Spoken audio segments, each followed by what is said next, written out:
inside your mind where thoughts divide and mysteries unwind. Join us every Monday evening right here on Revolution Radio at freedomslips.com from 8 to 10 p.m. Eastern Time. And you will catch the Fenton Perspective with our great host, Lorian Fenton. Come listen in as she shares her amazing stories from the past to present, along with all of her guest secrets to the future. That's the Fenton Perspective every Monday evening right here from 8 to 10 p.m. Eastern Time, only on Revolution Radio. Oh, and you don't need to expect us. We're already here.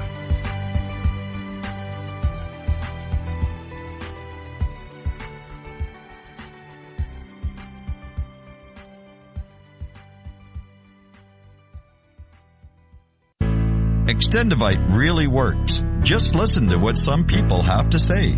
Several years ago, I was developing a very severe situation. I called it my flippy heart.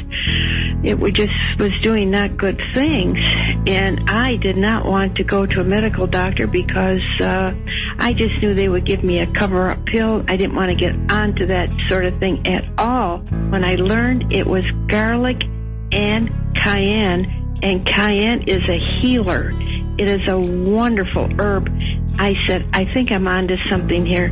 I'll tell you, I wouldn't be without it. It did wonderful things for me. Extendivite is only $69.95 for a 2-month supply of either capsules or liquid. Call now. That's 1-877-928-8822 or visit heartdrop.com. Extend your life with Extendovite. The opinions expressed on this radio station, its programs, and its website by the hosts, guests, and call-in listeners or chatters are solely the opinions of the original source who expressed them. They do not necessarily represent the opinions of Revolution Radio and freedomslips.com, its staff, or affiliates.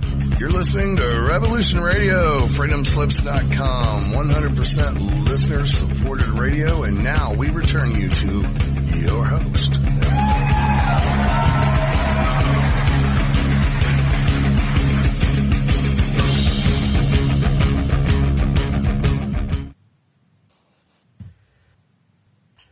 Aloha, everybody. I think we're live. Aloha, welcome to Stargate to the Cosmos. This is your host, Janet Care-Lisson, with my co-host, Dr. Sasha Alex Lisson. Our producer is the world-famous Thomas Becker, also known as the Mad Painter. And our guests today are Kosta Makreas and Hollis, Polk. And Kosta Makreas is the founder and facilitator of ETLetsTalk.com. the ETLetsTalk Community, and the People's Disclosure Movement. The ETLetsTalk Community contains 25,000 members in over 100 countries. The People's Disclosure Movement is the world's largest, most widespread interactive communication between humans and star people currently visiting the Earth today. The movement's members are making successful daily, weekly, and monthly contact with these star civilizations. The People's Disclosure Movement is taking back the power to disclose that we, the people, have given to governments. We have instead created the People's Disclosure. We have transformed from being believers into knowers. And what does that mean? It means that moving forward, the UFO ET government is over. Done. And Kosta is here with Hollis. Polk is a hold on. First, everybody knows I'm on the air, so they try to call me. Hollis is a clairvoyant and personal coach who's been helping people create lives they love for 20 years. And she blends neurolinguistic and hypnotherapy techniques, precision science, clairvoyance, and the common sense that she's learned in over 30 years of business experience. So I have a much longer bio with pictures on aquarianradio.com.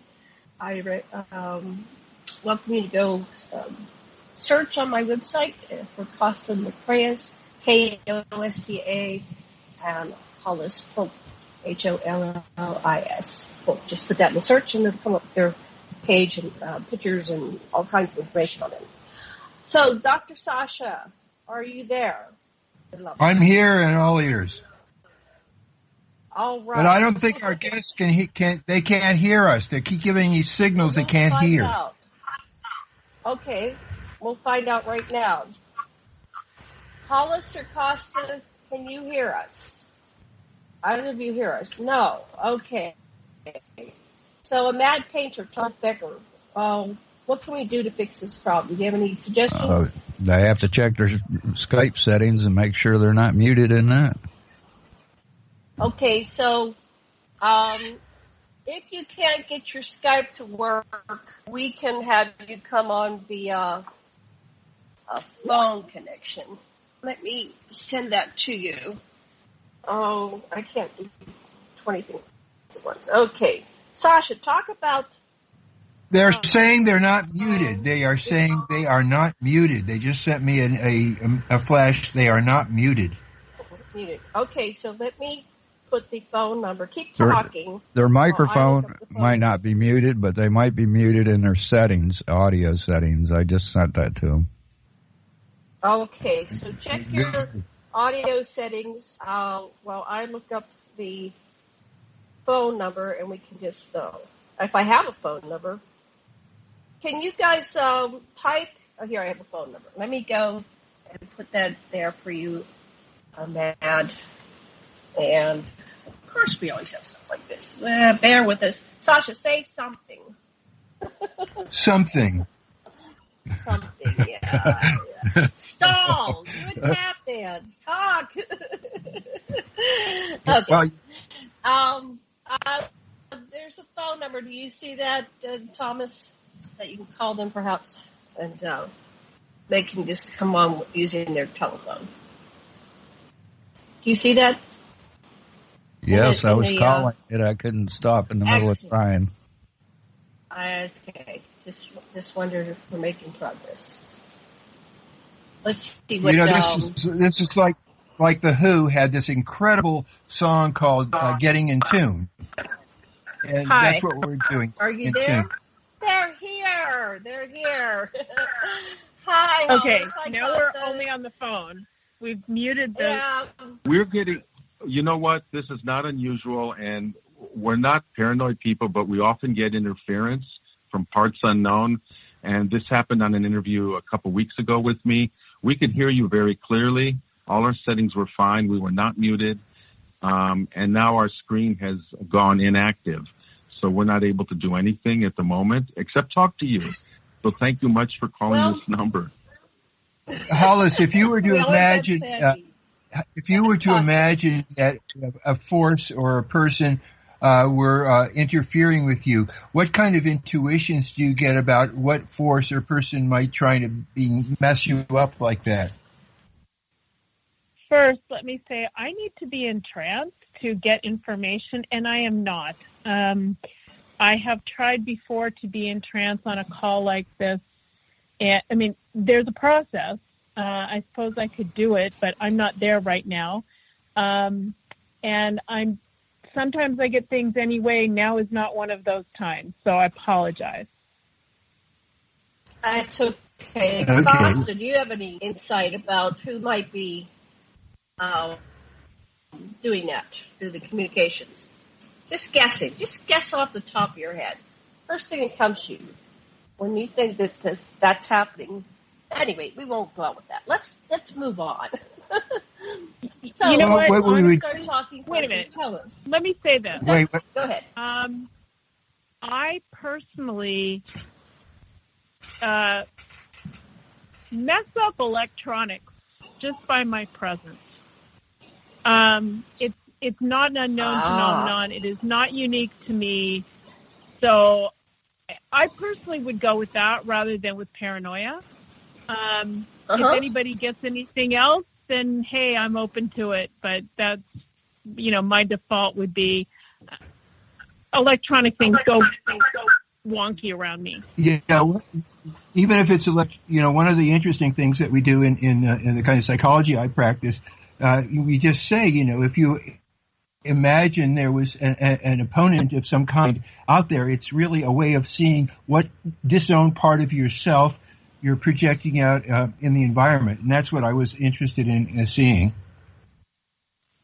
Yeah, I don't know that I have disowned any part of myself. Let's put it that way.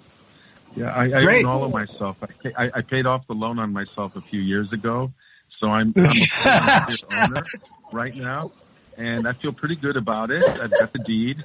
And no taxes are due. And no taxes are due. So, no, I don't want to dwell on this because it's putting energy where it shouldn't, but I will say it's not the first time, and everyone I know has had problems of one sort or another in this field. And it's clear there are opponents who don't want us to awaken, who don't want us to make our own contact because it threatens their existence. It threatens their fossil fuel money game, their control over us, their manipulation of the media. And that's what the People's Disclosure Movement that you were talking about when you introduced me is really about, people taking back their power.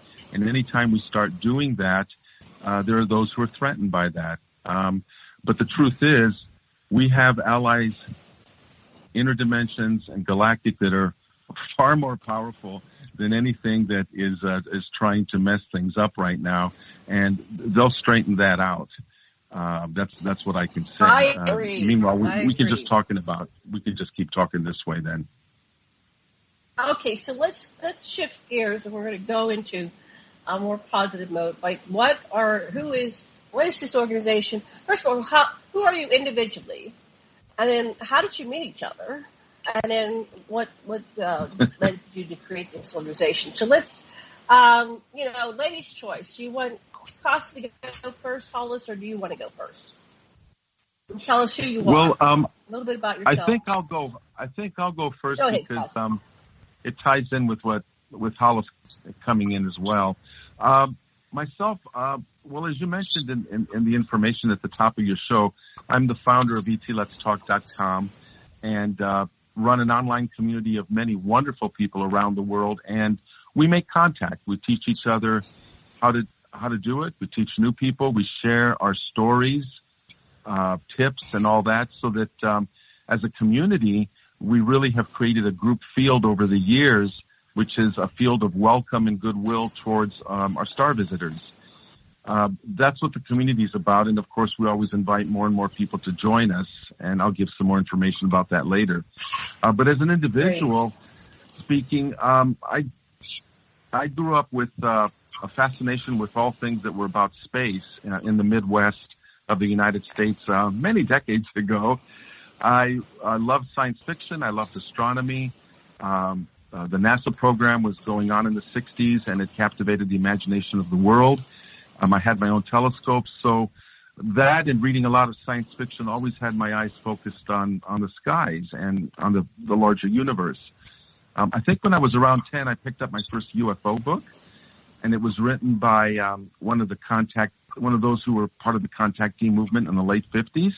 It had pictures of disc-shaped, classic dome-shaped objects, and I was just smitten. But I dropped all that interest, as deep as it was, to have a conventional kind of life where I went to university, got a degree in computer science, and I came out to California, to the Silicon Valley, to have a long career as a software guy. Along the way, I got married, had kids, got divorced, and then met Hollis, who is next to me now. And here's where she comes in here. Actually, but you, Hollis, you can probably talk a little bit about your background before how we both got involved in this. I think makes sense. Sure. So, like Kosta, I was quite the NASA geek, starting when I was a very small child. I mean, I remember being like 4 or 5 and listening to John Glenn's first, shot on the radio. And that remained. I was completely fascinated with NASA all the way on up through the Apollo missions. And oddly, given all that, not interested in astronomy at all. However, if you scratch an engineer of a certain age, they all started off as NASA geeks, and so I became an engineer too. My undergraduate degree is in civil engineering from Princeton. I have a Harvard MBA.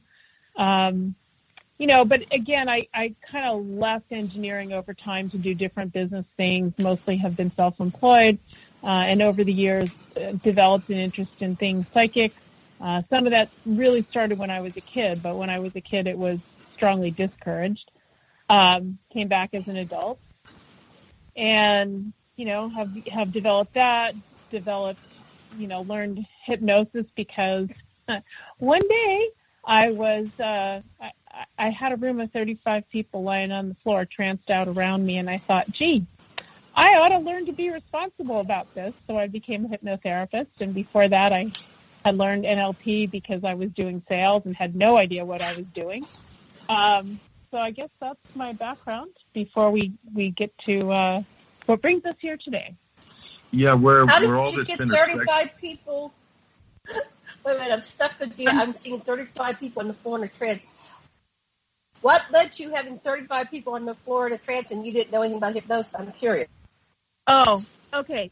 So I was a member of a group called Integral Transformative Practice, which was started by Mike Murphy, who is one of the co-founders of Esalen, and George Leonard, who was a really well-known writer and also a 10th degree Aikido black belt.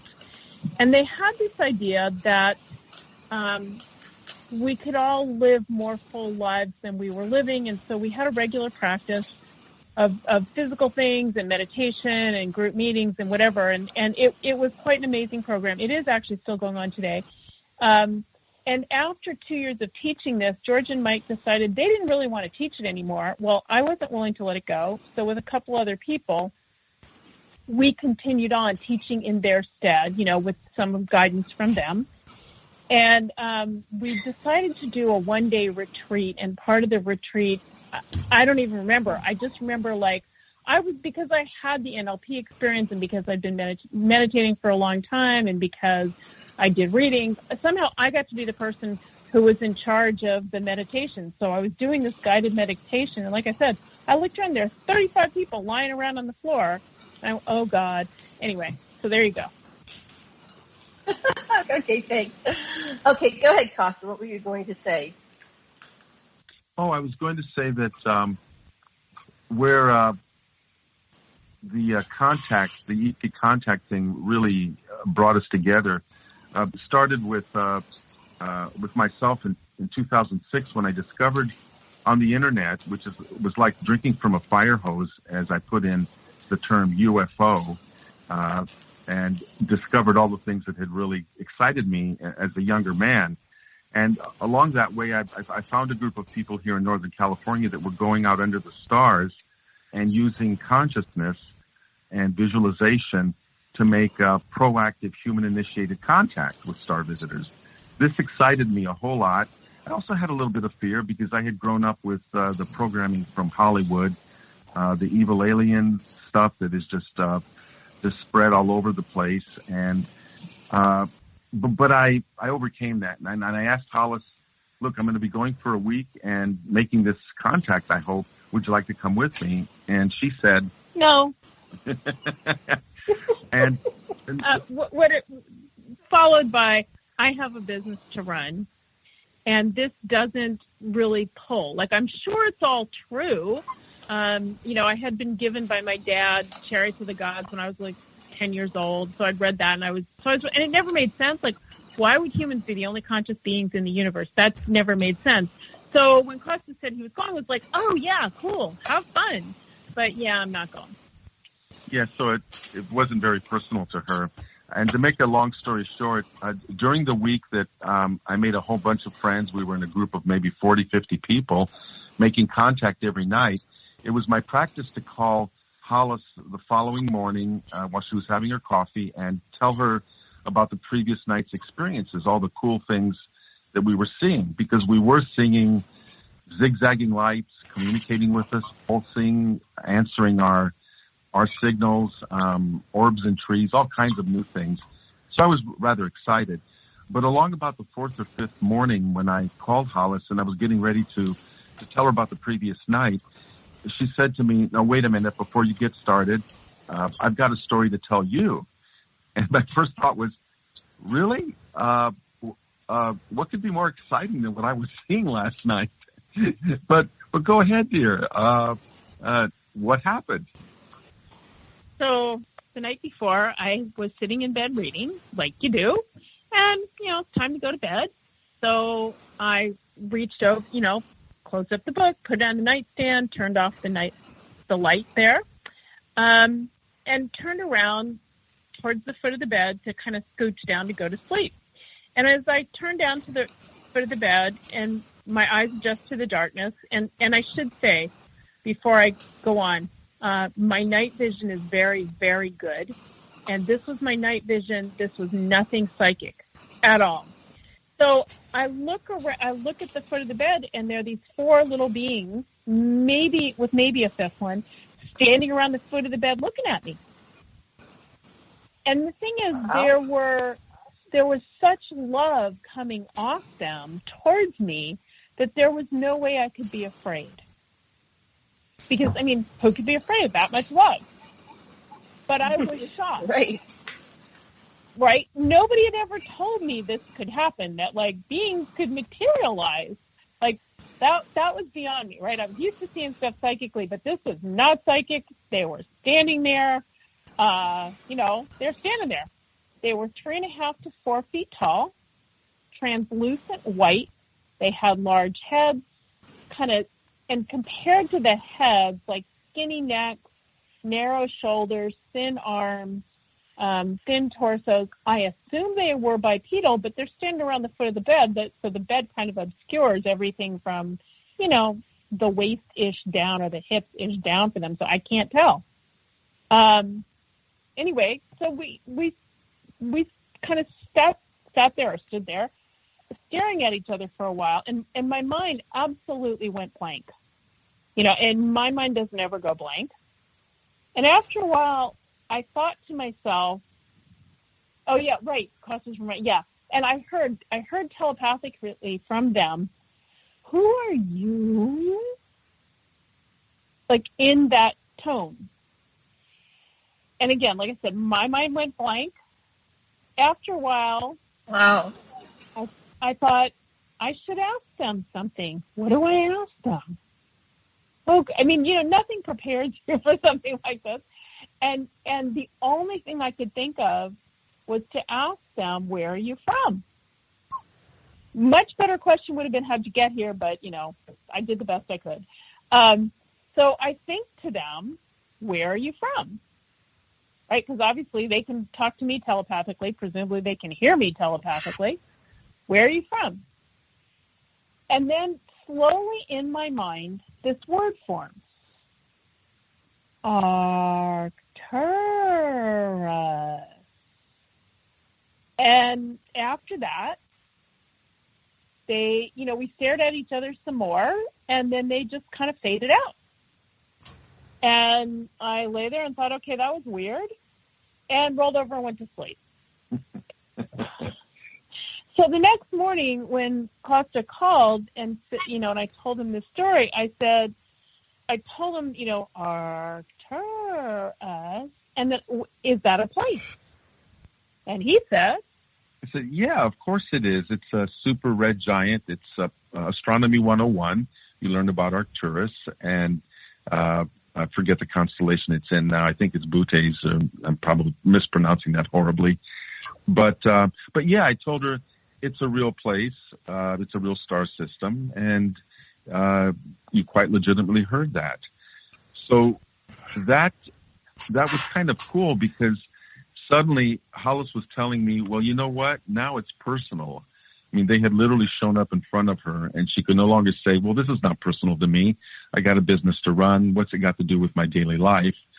It's personal now. And she said, next year I'm coming with you to the next time we go out in the field and start making the contact. And here we are. That's years later, still teaching people to do this and going out into the field. And that's the short story. Now, during that week, I also had a life-changing experience solely on my own, where one of the nights after midnight, when the group dispersed, after we'd done our evening's work, about 10 of us still stood around in a clearing at the foot of the mountain there, Mount Shasta, and we were talking. Someone tugged on my sleeve and pointed over to my right, and I'd say about 6 feet away, I kind of blinked and rubbed my eyes, but what I saw was a what turned out to be about a 6-foot diameter sphere that was slowly materializing right before our eyes. And I looked at the moonlight, at the shadows, the foliage, and all that, trying to figure out, is this a trick of my eyes? Well, it wasn't, because everybody else was seeing this. The sphere was opaque, grayish. I could not see through it, and it was floating an inch or two or a few inches above the ground, but there was no sound, no vibration, or any other kind of environmental thing going on that I could, just silent. After a few minutes, someone from across the circle spoke up to the group and said, listen, I just got a telepathic message from whoever's inside of this thing, this little craft, I guess, and they tell me that they are research scientists who are here on Earth studying the human energy system. That was kind of cool. None of us expected to get real live information like that made sense to us. And so I thought to myself, great, we're somebody's PhD thesis. We're part of the field research here, and that's okay. But the interesting thing to that point is that there was a woman whom I'll call Gloria standing next to me, to my right. For the half hour that this object was still floating there, she was standing stiff as a board, very straight, with her arms held out in front of her parallel at a 90-degree angle to her body, not moving. And that's really tough to do for half an hour. I think Navy SEALs get that kind of training, but the rest of us don't. But she was that way, and I knew something was going on as I looked at her, but I didn't want to interrupt it. She didn't look like she was in any kind of distress, but I stood right there, close by in case something changed, and she showed distress. After that half hour, she did kind of buckle a little bit and start shaking, and I steadied her by the shoulders and asked her, how many fingers am I holding up? What's your name? Do you know where you are? That kind of thing. And she assured me that she was okay and, a little bit groggy, but she was okay. And I asked her, well, Gloria, what happened? And she told me that the being inside that starcraft that we were looking at approached her telepathically because she's a good psychic. And they must have figured she's also a good subject because they approached her, and this being asked her, may I merge with you and study your system? And again, this is going on unbeknownst to any of us. All we're seeing is her standing there, and we have no idea what the drama is in the story until later. But to her credit, some people would have just grabbed their car keys at that point and run with their hair on fire towards their car to head back to their rooms and try to forget, that someone was asking to merge with them inside their head. But not this woman. Right. She really had it together. And she actually made a contract with it. She had that kind of presence of mind. The being said, may I merge with you? And she said, yes, you may, but I have 3 conditions. The first condition is that I remain conscious of where I am. Where are my surroundings? And the being said, okay. The second condition is that you leave when I tell you to leave, and the being agreed to that. Her third condition was, I don't want you messing with my sex organs, no probing and that kind of stuff. And she was quite serious, and the being agreed to that. So at the point where I saw her kind of buckle after that half hour of her standing still, that's the point where she had told the being, okay, I'm done. Go now. And it did. And the StarCraft started dematerializing in front of us, just fading into the background, and then it was gone. So that story, or that experience, I should say, blew my mind open because it wasn't just watching lights in the sky. It was realizing that the laws of physics, such as I had learned them, and I'm a very left-brain scientific kind of guy, but what had just happened to me should not have been possible.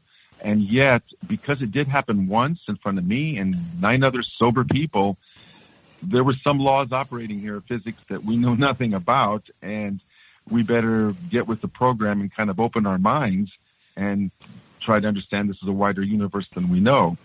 So that got me on the path of wanting to organize people, teach more of them to do this contact, and maybe to have experiences like I did. Because I consider myself an everyday, ordinary kind of guy. just doing some extraordinary things that I had been taught. So that's how I organized the ETLetsTalk community moving forward, to teach everyday people to do this. And that's what we're doing all over the world now. And many of them are having extraordinary experiences, like the one I described, and even more dramatic, by the hundreds and the thousands. So that's where we are right now. Sasha, are you there, Dr. Lesson? Yeah, I'm here. I'm fascinated. One of my teachers, Neil Freer, got a ride in Enki's craft. Enki lives in Shasta, the chief scientist of the Anunnaki, and he's part of a huge movement now by the other royal Anunnakis to try to clean up some of the mess they left behind. So you have pretty dramatic experience of your own, then. Yeah, pardon? Do you have dramatic experiences of your own, Sasha? Oh, no, I'm an existentialist. I'm totally here, but I interview people and I can tell how sincere they are, and I look in their eyes, and I do know NLP too. And Neil Freer was telling me about his experience with Enki, who prepared him to tell the story of the Anunnaki and the fact that all humanity are brothers. And that's what he did his whole life. And he taught me, and so did Zechariah Sitchin, and I'm teaching the same thing. But I'm just a scholar. Right, and I'm a lifelong experiencer contactee since the crib, so I've interacted with, thousands of different beings over my 65 years of age. In fact, last night, it's like I'm in an experiment where they keep showing me new and different species. So last night they were showing me another planet I keep going to these different planets, and part of my job right now is seeing how other civilizations do their governance system, because, of course, the Earth-based systems aren't working very well right now, aren't very effective. Right. So that's my project right now that I'm working on. So I hope I come up with some answers, but I'm not even sure how to put them into practice once I figure it out. But part of it is just awareness, like talking about it on shows like this and with people like you. So, yeah. So I'm with you. I have a lot of contact. How many civilizations have you visited? I don't count. It's just, they've taken me to meetings where there's over 100,000 unique species, and they tend to have me interacting with those where I won't kind of freak out and be afraid of. So they never want to cause fear. They make me feel comfortable, and they keep expanding it. I mean, it's like ongoing. Just about every night I come back, and Sasha has to listen to me every morning. I'm in the middle of a download. Don't talk. And then I finish, and then he can talk. So it's the universe is vast. There are, see how many stars there are. There are civilizations around every star. Many civilizations, and they're all through time. You might have a civilization that existed a billion years ago, but they're all existing because time is an illusion. So you've got time, you've got all these different, and they have different dimensions. So it's so vast, a little human mind cannot comprehend it. But they're showing a small, teeny piece of existence. But the message is, how can we be so prejudiced against our own species when they have a different skin color? But when you go into the universe, and there's all these different forms, and then the religions are ridiculous because there's all kinds of beliefs. But the one when you're not in the illusion of separation, this is an illusion of separation. Then the one major spiritual belief is, of course, universal consciousness and oneness, and many species feel each other on a different level, much like the bees in the hives or the ants in a colony. But we went into the experiment of separation, which allowed us to. It's a process that allows us to diversify creation because we have the experience of self and not self, and that when that veil drops, we know how we're connected in one. So. Anyway, that's my experience. But back to you guys. So you're You're in this. I would just like to add, that one of the things in encountering any apparent other is to consider that the fractal of them is in you and the fractal of you is in them, and if you can contact that, you can feel a rapport. So whether it's a kitty or a crocodile or an extraterrestrial, just feel your oneness with them. I totally agree with you, and I believe that only by trying to do more of that will our species here survive, because, as you know, our global civilization has grown to so much separation. To Janet's point about, we reject each other just on this color of skin, for starters, right?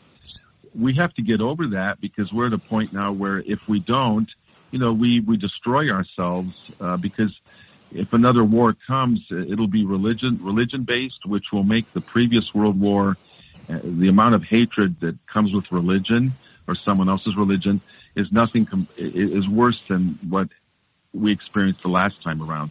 But having said all that, I'm very optimistic that there are great people in great numbers on this planet now, humans and from other civilizations, who are really trying to live more and practice more this oneness that you've been talking about, because it is the way out for us. It's the way up and out, and it's what the universe is. It is really all one, and by acknowledging that, I think our species can become cosmic humanity, and that's part of what I'm trying to teach people in my community, is that's where we're headed.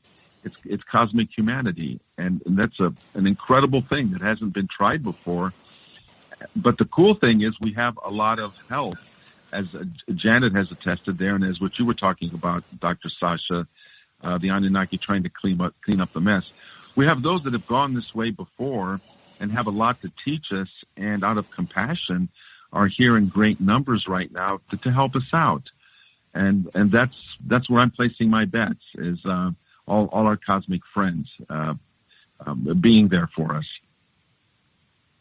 It's interesting that even within religious institutions, which are about authority and obeying, people have real spiritual experiences, but they frame them in a context which is authoritarian and exclusive of people that belong to other religions.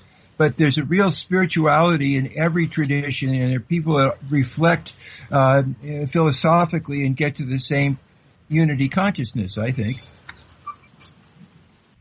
Or you can just flip into unity consciousness, which actually happened to me once, like 30 years ago, when I was completely unprepared for it. And I should say, I was brought up really without any religious training whatsoever, so I wasn't programmed, and then, this thing happened. So tell us about it. Oh. We're all ears. So I was meditating, actually doing like a guided meditation to something somebody had recorded on a cassette. This was back in the days of cassettes. And the meditation maybe went, just over 30 minutes. So the cassette was 45 minutes on its side. And after the guy ended whatever he said, there was white noise. And I was really deep in, and I flipped into a place. It was just white. I was very clear that I was literally part of everything. There were no boundaries between anything, but I could still have my own thoughts. And the contradiction of that shocked me. Just like beyond shock. But that was just my experience. Like, oh, I'm here, we're all one, but I can hear myself, and I know this one's me. And then after, what was probably about 15 minutes, the cassette clicked off, and that woke me up and brought me out of it. And I say woke up loosely, but that's what brought me back to, physical reality. And what I will say is, I didn't know that could happen either. Changed my ideas about reality. And, so since then I've known for a fact we're all one. Like that's my experience. And interestingly, it was 30 years before I met another person who had the same experience. And then within about 10 months after that, I met a third person. So while these experiences are really, it's not like I tell this story all that much. This is actually the first time I've ever told it on, a recorded thing here. So if you get any emails from anybody that they had that experience, I'd love you to pass those on. But like I said, I now know 2 other people that have had the experience. Well, that's wonderful. And that's the point, that you don't lose yourself when you become one. Wherever you go, there you are. You're still yourself, but you're connected and part of universal consciousness. So you're one and an individual at the same time. Yeah. I and other people I've facilitated on entheogenic explorations have accessed that. And once you access that, it becomes part of your spiritual locker, and it's always there for you. You always know it. Exactly. You can't unknow that. Right. And the thing is, what you know. You can't go back to your completely limited way of thinking from before that experience, where you're here and everything else is out there, and you behave in that separatist kind of way. And separation doesn't have to mean that you behave negatively, but you just believe that the other is something that's not you.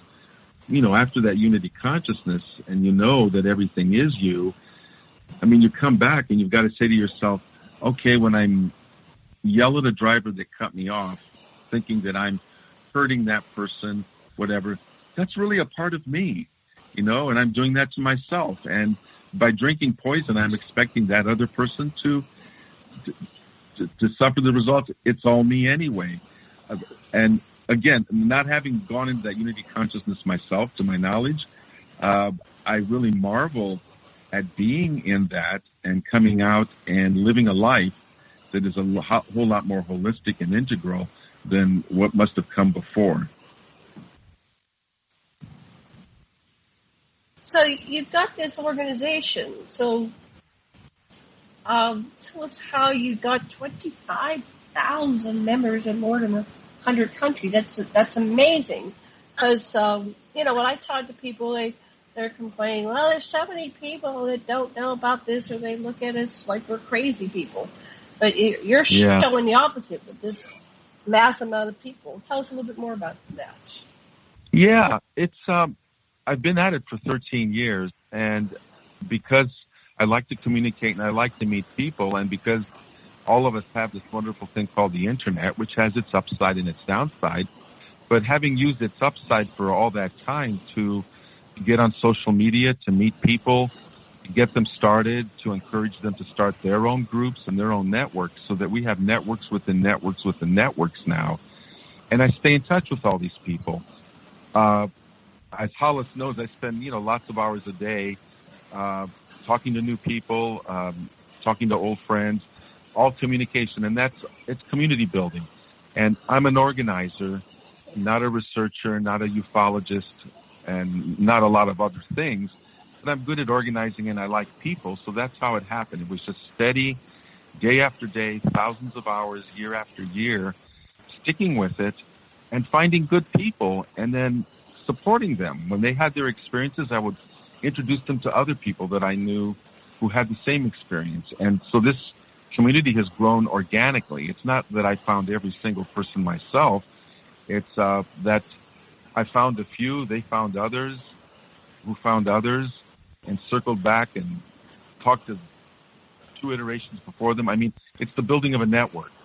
And over time, the force of evolution, this is the way we're going, where we're getting more integrated as humans, and particularly with this kind of community, because people don't find the support that they want all the time. They tend to stick together. It's like, okay, I've made a few friends. I may not ever meet them in these different countries, but they're there. They got my back when I have a story or a question. They believe me, and I believe them, and we work together. So that builds real good bonds within the community. But let me tell you something else that's really surprising. That number 25,000 may sound like a lot, and in some ways it is, but it's just a drop in the bucket. And what I mean by that is that about a year or two ago, I discovered some research that was the first of its kind and the largest of its kind that had been done in 2015 and 2016. And the research asked tens of thousands of people, I think there was maybe 24,000 people from scores of countries and different belief systems, different economies. In other words, a representation of the diversity of humanity was the group of people that they were asking these questions of. And what am I talking about?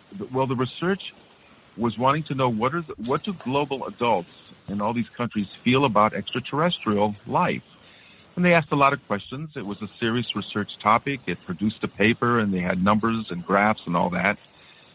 And to make a long story short, what really interested me about that research was that they asked two questions. The first of which was the two questions that I was interested in. The first question was, do you believe that extraterrestrial life exists out there? Not just a microbe under a rock somewhere, but full-on civilizations. And a certain big percentage of people said yes. It was either 40 or 60%, I don't remember which, but that's a huge number, said, yeah, there's civilizations out there. Of that group, they asked the follow-on question, which was, okay, you believe they exist, should we be communicating with them? And again, a big block of those came back and said, yes, we should. So this really hit the sweet spot of what we do in the ETLetsTalk community and the People's Disclosure movement, which is, in theory, this research proved that there are people that believe these civilizations exist. We should communicate with them, and that's exactly what we do in the community. So we have a lot more support. I took the numbers from that research and extrapolated them because I love numbers and have a math background. Because the question I asked was, okay, this was a small sample of people who did this, who answered all these questions. How much does that really represent of the whole population of the Earth? What's a big number there? The long story short there is that I determined to the best of my ability that 1.3 billion, that's a billion with a B, people believe, like we do, that there are civilizations that we should communicate. 1.3 billion is like 1 out of 7 adults on the planet because there's 7.8 billion people now. And each of those adults who thus believe, or some of them, positively influence their children, their coworkers, their mates, whatever, so that 1.3 billion is probably a little bit conservative. So that's what I want to leave with your listeners here, is that we are not alone, not in the cosmos and not on Earth. The biggest secret that nobody's telling us is that, and that I'm announcing here and every time I can, is that there's more of us who have a lot in common about our belief in extraterrestrial life than you ever imagined. But of course, the media is not going to tell you that. The governments are, because of course they want to keep us separated and in fear and disunited. So that's part of what community is about. 25,000 is great. I'd like to find those 1.3 billion people, because when we get together and all decide we're going to become cosmic humanity and have each other's backs, there's nothing that can stop that. And that's what excites me and gets me up in the morning. You know, it's our government is fully aware of all of this, and part of the reason they're not disclosing is because they are responsible for having done a lot of damage to a lot of people, and you know, very terrible things. But you know, and so there has to be some way to not put them in jail or punish them, you know, like Truth and Reconciliation or something. But that's what's behind it, some terrible crimes that the people that are concealing this have committed. You know, I agree with you, totally agree that there's no graceful way for them to make that announcement and say, Yeah. The ETs are here. They've been here a long time, and we've been screwing all of you over and making, having you institutionalized and called crazy, abducting some of you and making you think it was the ETs that did it and messing with you. Everything you just say, Dr. Sasha, that's not an easy announcement to make. And that's why I decided years ago that once we have the power, the tools, and by the tools I mean our hearts and our minds, we don't need radio telescopes. We have everything we need right here in our body to make the contact. And when I realized, having had my own experiences and talking to hundreds of people in the community who had, this is the People's Disclosure Movement. We do not have to wait for the government to make that announcement. There's still people waiting today, and it really frustrates me. You see it in the UFO groups. You see it everywhere. When are they going to disclose? When are they just going to disclose? I heard that China might do it. I heard that France might do it. Is this guy going to do it? Forget all that, is what I say, because once you've had your own experience and you're part of the People's Movement and you know dozens of others, thousands of others, then you've got a people's disclosure. We have made the disclosure, and we haven't needed the governments because we took our power back. Instead of being there on bended knee or on our knees going, please, tell us in a press conference it's going to happen, or tell us the truth, we bypassed all that. And as a matter of fact, our star friends tell us that in early 2019, earlier this year, we did achieve a people's disclosure, full on. And by that, what they mean is that from that point on, earlier this year, moving forward in our timeline here, no government and no institutional authority can ever again cover up the truth about the UFO, ET, star people presence here. That's not the kind of disclosure where the governments are going to admit everything they've done. That's not what I'm talking about. It's talking about moving into the future. Nobody believes them anymore.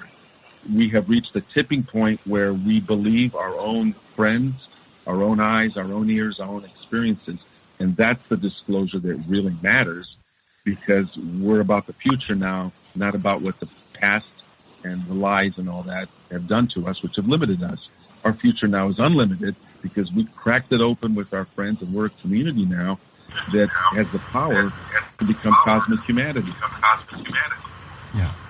I would like to say that, the Amanchizia in Italy actually shut down nuclear sites when they got too close to the launch position. We've got documented interventions where they've saved us from getting blown up already. Yeah. I think we're getting a lot of feedback right now. Go ahead. Well, based on our experience, if you don't mind us saying, based on our experience using Skype for many years, we were talking with our star friends.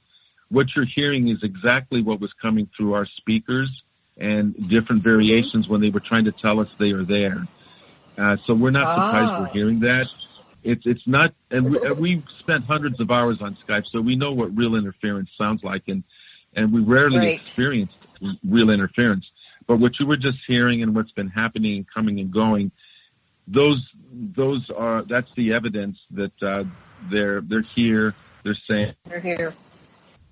Do you have specific ETs that are contacting you? Are they your ET friends, specifically ones that are tuning you in? Yeah, I assume so. I assume so too. Because we've heard these sounds for years. Thank you. That's great.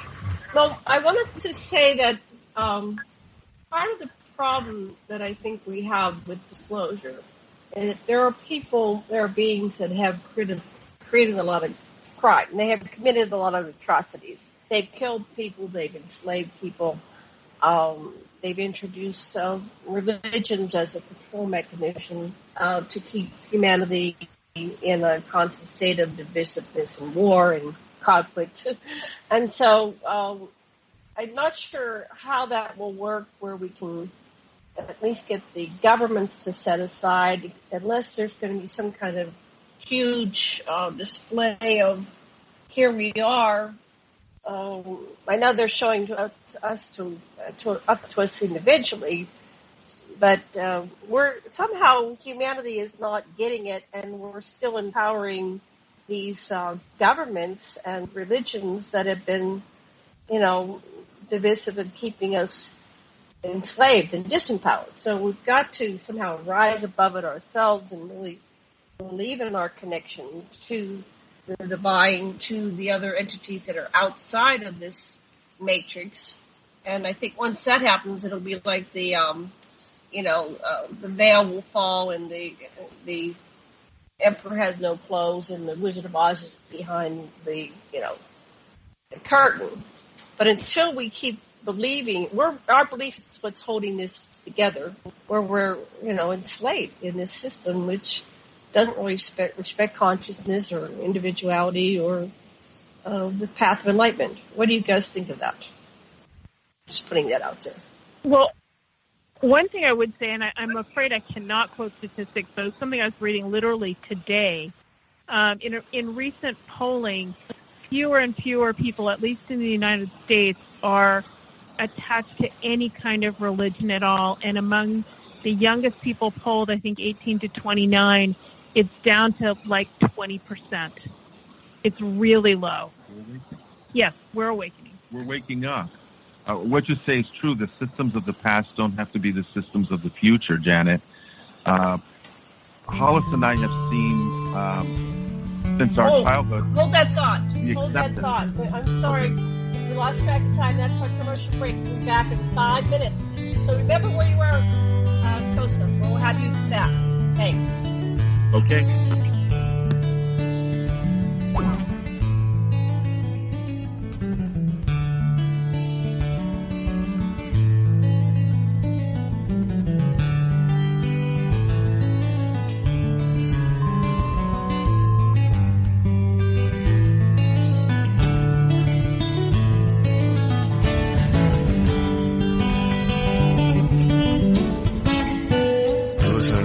Radio at freedomslips.com, and we'll be right back after this message.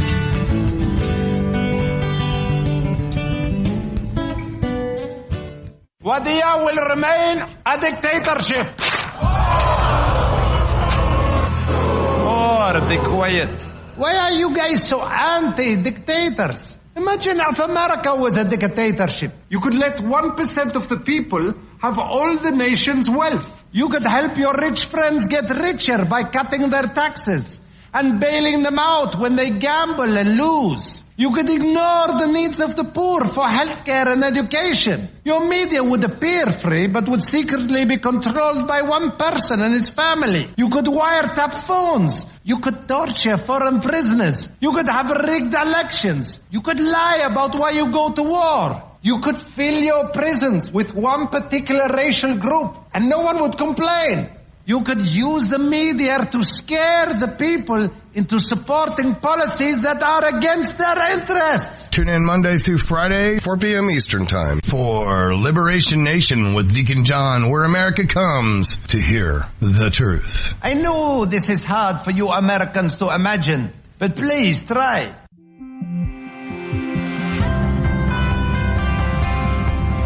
Ohio Exopolitics will be on from 4 to 6 p.m. Eastern on Studio A. Mark Schneider will have guests on that will discuss many important topics, including the state of the world today. However, much of the show will be dedicated to the writings of Edward Albert Meyer. Let me read a short passage from one of his writings. Love is the highest principle of creation, and through it, everything exists in absolute logic. All of nature in its indescribable splendor is nothing but the love of creation, which is expressed visibly. The love of creation is everywhere, because without it, nothing at all would be able to exist. Please join Mark on Ohio Exopolitics from 4 to 6 p.m. Eastern on Studio A.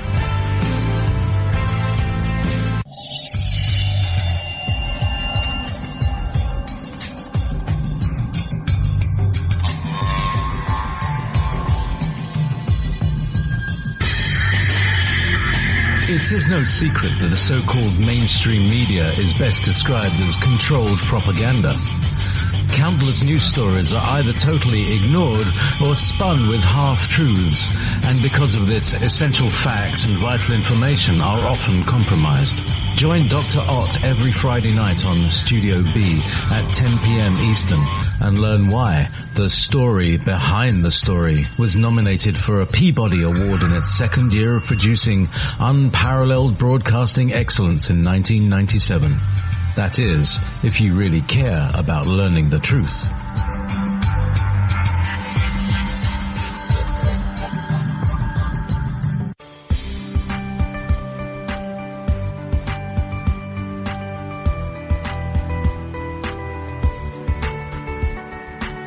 Transcending time and space, let us take you to the place inside your mind where thoughts divide and mysteries unwind. Join us every Monday evening right here on Revolution Radio at freedomslips.com from 8 to 10 p.m. Eastern Time. And you will catch the Fenton Perspective with our great host, Lorian Fenton. Come listen in as she shares her amazing stories from the past to present, along with all of her guest secrets to the future. That's the Fenton Perspective every Monday evening right here from 8 to 10 p.m. Eastern Time, only on Revolution Radio. Oh, and you don't need to expect us. We're already here.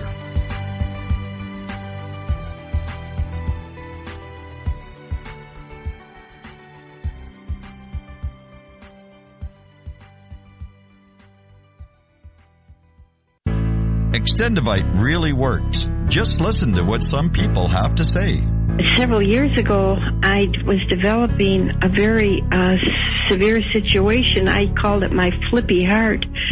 It just was doing not good things, and I did not want to go to a medical doctor because I just knew they would give me a cover-up pill. I didn't want to get onto that sort of thing at all. When I learned it was garlic and cayenne is a healer.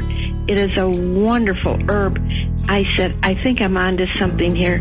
I'll tell you, I wouldn't be without it. It did wonderful things for me. Extendivite is only $69.95 for a 2-month supply of either capsules or liquid. Call now. That's 1-877-928-8822 or visit heartdrop.com. Extend your life with Extendivite. The opinions expressed on this radio station, its programs, and its website by the hosts, guests, and call-in listeners or chatters are solely the opinions of the original source who expressed them. They do not necessarily represent the opinions of Revolution Radio and freedomslips.com, its staff, or affiliates. You're listening to Revolution Radio, freedomslips.com, 100% listener-supported radio, and now we return you to your host.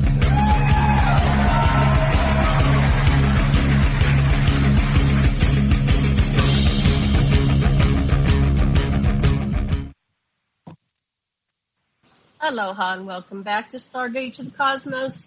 I'm Jennifer Lesson with my co-host, Dr. Sasha Alex Lesson. And my producer is Thomas Becker, Matt Painter. And we're here with Kosta Makreas in Hollis, Park, and we're talking about their website, ETLetsTalk.com, and the People's Disclosure Movement, and the many other things. But before we get back to our show, I'd like to remind everybody to please go over to the donation button and make a donation. We really need your donations to keep these shows on the air, and we thank you very much for everything you donate. It's wonderful that you do so. Dr. Sasha, are you back from the break? Yes, I am, and I'm very intrigued when we were hearing some sound that you're are used to hearing.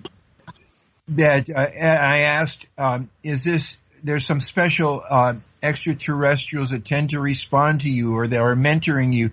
You both said yes, and I'm so intrigued. I want to know about who's your ET pals. Well, when they do communicate, it's telepathic. Hollis is much better at that than I, but I do hear them, and they're very supportive. They'll say, we're behind you. They actually have been saying, prepare. There's some big things coming in terms of mass awakening. And based on some previous experiences that we've had, I believe mine are from the Pleiades and also from Sirius, which is not unusual. When you talk to a lot of people in this community, you hear the Pleiadians and the Syrians, among others, but a lot of those coming up. I think there's a lot of star seeds that are on Earth at this time from those star systems, and so their families and their entourage has come along to support them and be here. But yeah, basically I think that's who I personally am communicating with. I don't know about Hollis. Thank you. What she wants to add. I don't know. I Hollis, get who are you contact talking to? with a whole range of beings. I'm sorry? Yes, which species, if you're aware, like last night I have no idea what species that was. It was completely new. Yeah, so I don't always know, which species, but I've seen different species that many people have identified, and they look, I like to search on the internet, and I look at the artwork that people have, and I go, yeah, I've seen that one, and mine was kind of like that. But they don't always show up and say, hi, I'm from this star system. No, it's just fiction communication. And in fact, some of them don't really belong anywhere. They're kind of interdimensional, and they laugh when you go, where are you from? and who are you? Because they don't really go by names, and they don't really go by locations. They're just there in the isness of it all. So, but go ahead, back to you, Hollis. What's your experience? I have seen internally all kinds of different species, but when I get information, it's generally stuff that I hear. And so there's not a picture of which being is saying it to me. And some of them, so I really can't tell the difference often between, what people here would call, archangels or archai or, other high beings and beings from other galaxies. I don't know. As long as the information checks out, and different beings speak to me from different locations, that's kind of how I sort. The first time I asked to see who my star visitor friends were, there was a ring around me that had dozens of beings, and each one was a different species. So I don't know who's speaking when. I understand. And by the way, some of them were only energetic. Some of them didn't really have a form, like you. Some of them didn't really have a form. Right. So it's really hard to. Humans like to have categories and little boxes where they can put things. So it's like, okay, let me see what I can do there. But that's okay. We're just trying to decipher the world and figure it out and put it in terms that that we can, we're limited by our languages. Our languages is a subparsing from source, right? So slowing things down and putting it into a language that has to be spoken using air, breath, mouth, tongue, that slows the whole thing down. For most of the communication I have is telepathic, and it's not even like words or sentences or paragraphs or even books, it's concepts. A lot of the communication is entire concepts, and you get a knowingness of it. So, okay, so we've got to... So my... Oh, go ahead. Well, it's interesting. Sorry. My experience of telepathy, and I've talked to a number of other people, and I'd be curious, Janet, to see if you would agree with this, is that it's like somebody drops a wad of information into my mind, and we'll just leave it at mind as opposed to brain. Although there often will be like a click or a thunk that goes with that. And so what I say is it's like somebody dropped a wadded up piece of newspaper into my head, and then it's my job to open it up and smooth it out and read it all and look at the pictures. Yeah. Right. And some things get lost in translation. Go ahead, Sasha. Well, it's really interesting that Stuart Swerdlow, my friend, who he had access to government documents and was in the Montauk Project and everything, basically said that the Council of Hatona, when the Dracos were at a very serious and devastating war with the Atlanteans and the Maldecans who had come to Earth in the Gobi, a council was held in the Andromeda group called the Council of Hatona. And in the Council of Hatona, it got the groups that had some interest in Earth to agree on a proto being that could survive on this planet well. And so 12 humanoid groups and one reptilian group contributed to the genetics, and the reptilians gave us our brainstem. And now as the environmental conditions are the right to activate the genes that have been placed in us, that's why we're getting smarter and smarter and smarter, because the time is coming for the people that have been seated among us, and especially Syrians and others, to now speak up. And it's, if you're one of the wave, Susie Hansen says there's 3 waves, and the wave that's coming through now is as peace motivated people who understand the message of universal love and peace. And that, I think that's what's happening. People are being activated, or at least that's an interesting hypothesis. I like the hypothesis. Well, I do too, and I think we've seen that in our lives in so many areas. Like take what we call the paranormal and all the abilities. In the time since I was a very young man until now, what a change has come in terms of things opening up, and what used to be forbidden and not talked about so many decades ago. Now there's tons of books, information, people coming out and waking up. So it's clear that something's going on. We're getting enlightened. We are, as you were saying, Dr. Sasha, triggering things that were latent in us and now are opening up. And that's a good thing, because as long as our heart is balancing what our minds are doing, then we're going to be okay. It's just, in my opinion, when the mind races ahead and thinks that the ego thinks it's king of everything, leaving a heart behind, you're going to get destruction and bad treatment of creation. But we're at a point now where I think a lot of people are waking up with their hearts, and it's all to the good, because this planet really needs a huge movement. Now, having said that, I do want to mention an event that goes along with what we've just been talking about, people waking up, an event that ETLetsTalk has been impulsing with and it actually comes from our star friends. We didn't invent it, but several weeks ago, we were asked to create a love wave and involve as many human beings as possible. And the reason is because the event that started out as a joke that many people listening to this probably have heard about, which was called Storm Area 51. Oh, yes. Though it's not an event. Yeah, it's not an event any of us, we don't agree with the premise of that. I actually think it's a stupid idea to try to do something like that. But what it did show on social media was that 4 million clicks, it touched something in people, so that you realized how big the volume was. 4 million clicks of people going or interested in doing something like that. Just let us know just how widespread this is. What our Star Teacher friends have asked is for those 3 days that this event is now taking place, and it's been renamed to ETLetsTalk, and I'm understanding it might be moving into another name as well. I'm not clear on that.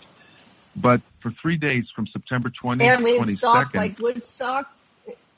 Meaning like yeah, Woodstock? This is what we call it's what we call the Woodstock of ET contact, because our star friends said that the power of the collective now that has been shown by these numbers that we saw on social media is a great potential. And they said, please, during those 3 days, let as many people know to join in from wherever they are. They don't have to travel anywhere. And the Star Teachers will broadcast once during each of those 3 days, the 20th, the 21st, and 22nd, they will address humanity and carry people through a meditation where we all focus on love and creating a love wave to encompass and to heal the planet. And this will include our star friends, too. It's not just human beings doing this. They've promised that they're there in the skies in the Area 51 area. They're all over the world, and they want us to join with them in a partnership during those 3 days, and they'll address us on a Zoom conference and talk to us once each time during those 3 days. And that's what I want to put out there. If people want to register for this and get updates and get on our email list for it, they should come to ETLetsTalk.com/Woodstock-ET-contact/. And the reason it's called Woodstock is because when our star friends talk to us about it, they use that as an example. They said, in 1969, the Woodstock of that day, 3 days of love, peace, from August 15th to 18th, 69, it defined a generation, and it created a consciousness of love and peace that really did ripple out, not just through the U.S., but throughout the whole world, and let us know what's possible. In that same vein, this Woodstock of ET Contact is us coming together to try to do the same thing again. But instead of just humanity coming together, now we're talking about cosmic humanity working with our cosmic friends. So this is a cosmic Woodstock. And they're very excited about it, the cosmic societies that are here. And again, they're encouraging human beings everywhere to join in. And then that's why I'm announcing that here and asking people to show up. We've only got about 10 more days till that happens. So we ask people to share the news, to participate, to put it out there, and we'll make something beautiful happen. I don't know what will happen, but certainly thousands or millions of people concentrating on love and peace and healing the earth is going to have some kind of an effect. And that's what's exciting about all that. I like that name, wow. Cosmic Woodstock. This is the cosmic Woodstock. The bombs flying shotgun in the skies will turn into butterflies across this galaxy. He's quoting the Joni Mitchell's words. I dreamed I saw the bombers riding shotgun in the sky, turning into butterflies above our nation. And he was doing a variation of that. So the butterflies could be the UFOs manifesting. See, I got it downloaded a few years ago, and I'm still waiting for it to happen, where they said they're going to show themselves so that no one, there's not going to be in a space in the sky that's empty, right? They have so many crap, they could do that. They could just be visible everywhere. And then there would be, without a doubt, this is real, right? A few years ago, we were out at night doing our, regular contact thing, and my attention was drawn up and to my right, so kind of outside the circle. And I looked up in the sky, and I watched, and it's hard to say. I think this was with my eyes as opposed to clairvoyantly. I watched as a portion of the sky kind of unzipped, and let me describe that a little bit. Have you ever seen a suitcase where there was a zipper that went on three sides of the rectangle so that basically one side of the suitcase would flap open? It was like that. Sure. And I watched, the thing went zip, zip, zip on the three sides, and then behind it, there were so many lights. I mean, it was a clear night out. We could see all the usual stars in the sky. I will say we are in, the San Francisco Bay Area, and so the sky isn't all that dark. Even if we go out at the dark moon at a relatively dark spot, there's still light pollution. But there were thousands of lights in the sky that were like behind the stars. And what I was told was, it's like a parking lot up here. There are so many of us, you can't even imagine. And then I looked for a little bit, and after probably just a few seconds, it went backwards, zip, zip, zip, and then I couldn't see it anymore. And interestingly, a few years later, somebody I know who I actually think was there that night, but she doesn't remember this. She had the same experience down by Santa Cruz. She was out camping and, woke up in the middle of the night, and she saw the same thing happen. For what it's worth. And to add to that, I hear a lot of stories and experiences from my community because people are always happy to find someone that's going to listen, each other or myself, whatever. And I hear the story a lot that people have had a dream or a vision where the sky is full of starcraft of all different kinds, and they've revealed themselves. I myself have had that dream. It was a very lucid dream of being in my backyard as a boy, and I remember watching myself from a distance as the young boy in the yard looking at the sky, and he was just looking around like he was expecting something, and the sky was just normal. But then all of a sudden, he noticed that the sky was full of spacecraft, and it was all colors and shapes and whatever. And by the time that dream finished, I awoke, and I was in tears because it was pulling at my heart, and there was just a joy about the whole thing. And I'm not the only person who's had that dream. Strangers will come up and write that story or tell me that story. They've had a similar kind of dream. So when you mentioned that, Janet, just now, and when Hollis mentions what she did, you're getting a pattern here? Is anyone sensing a theme that's going on? I do. Well, and that feeling of joy, it's just total, it's like bliss. I don't know if you've had any experiences in your life where you've just had bliss. It's even beyond joy. It's bliss. It's like, it's ecstatic. It's a level that humanity rarely reaches. But I guess it's probably what the world felt like after World War II was over, right? They had extreme stress, and all of a sudden it was over, and they were just celebrating in the streets. And I was just watching a bunch of pictures from that earlier, so that's stuck in my mind. So this event, and it's not like these scenarios that they're painting of the false flags, and they're going to come down and package us up and eat us and ship us off as slaves and drones and phones. No, this event is one of reunion, of remembrance, of happiness that this is our, and it sounds corny, our cosmic family, right? That we are one.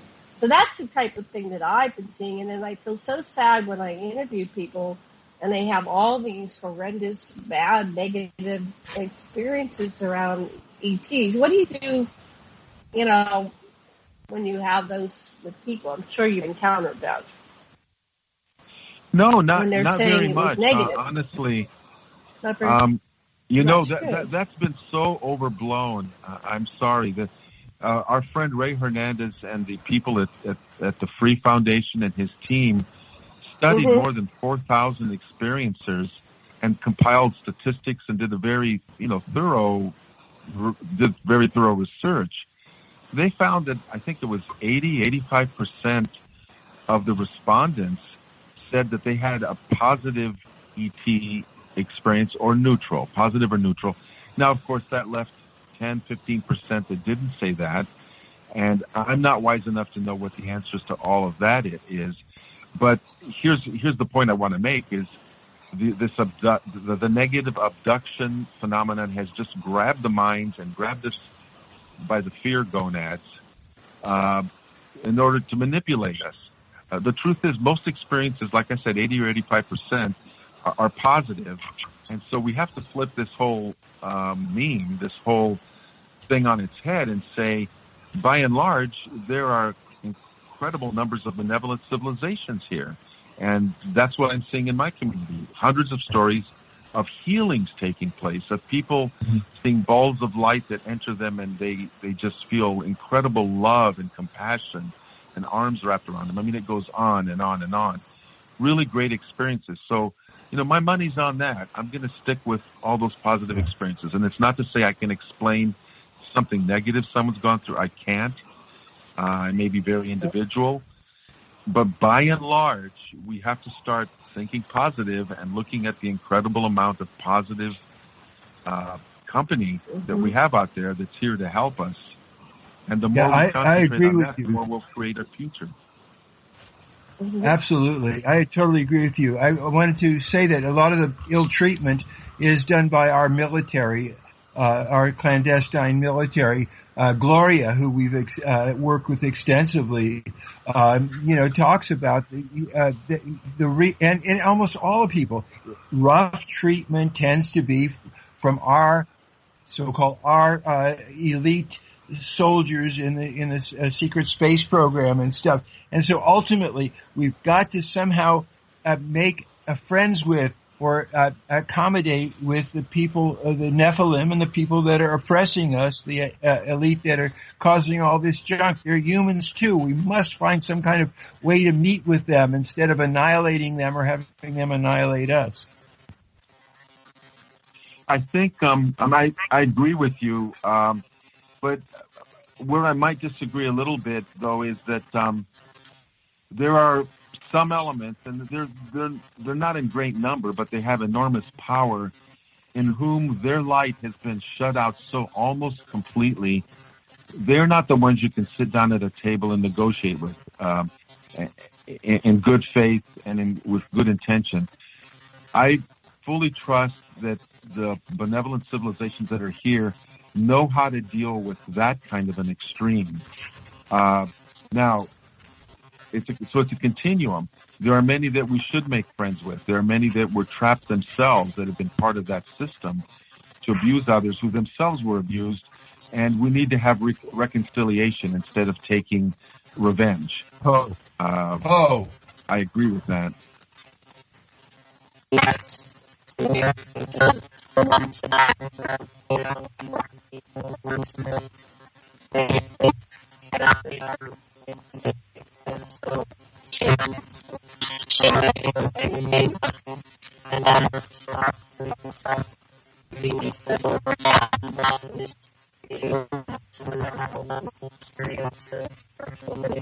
We're getting interference. If you're talking, are you talking to us?